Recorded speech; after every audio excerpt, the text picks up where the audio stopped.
à la manifestation. Deuxième épisode, c'est le traitement judiciaire des infractions. Là aussi, je pense que l'action de police judiciaire est indispensable puisqu'elle permet à la fois d'assurer le respect des droits et libertés, mais aussi la qualité des réponses pénales qu'on sera amené à apporter si des infractions sont commises. Et ça passe donc par l'organisation de dispositifs permettant, si des infractions sont commises, de les constater régulièrement et efficacement, en permettant de satisfaire à l'exigence probatoire si l'on décide d'engager des poursuites pénales. Donc ça consiste clairement à préparer avec le préfet la mise en place de dispositifs, des vidéos, des enquêteurs judiciaires pour rassembler les preuves des infractions qui seraient commises. On a malheureusement, et particulièrement au cours des années 2013 à 2016, vu que les très nombreuses manifestations et les infractions qui y étaient commises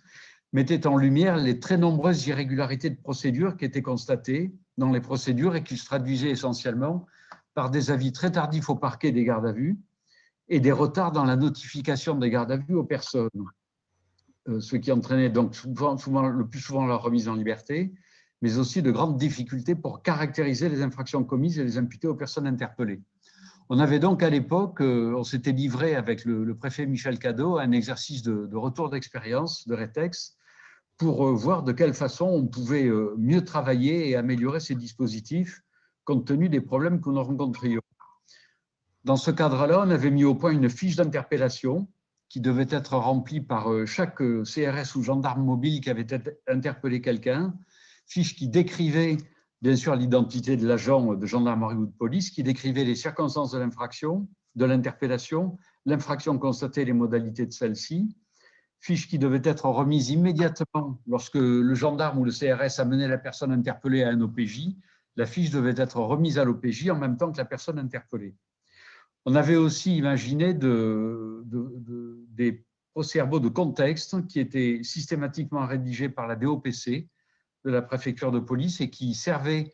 à éclairer les juges du tribunal correctionnel sur le contexte de la manifestation et les conditions dans lesquelles elle s'était déroulée. Surtout, ces rencontres parquet-préfecture de police avaient permis à l'époque de faire évoluer la doctrine du maintien de l'ordre pour mettre fin aux stratégies d'engagement qu'on avait pu connaître et qui conduisaient à des interpellations massives et à des libérations massives ensuite.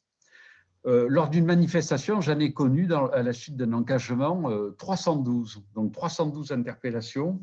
lors d'une manifestation contre la COP 21 pour non-dispersion de manifestation après sommation, interpellation qui avait donné à des rappels à la loi et à seulement 4 gardes à vue sur 312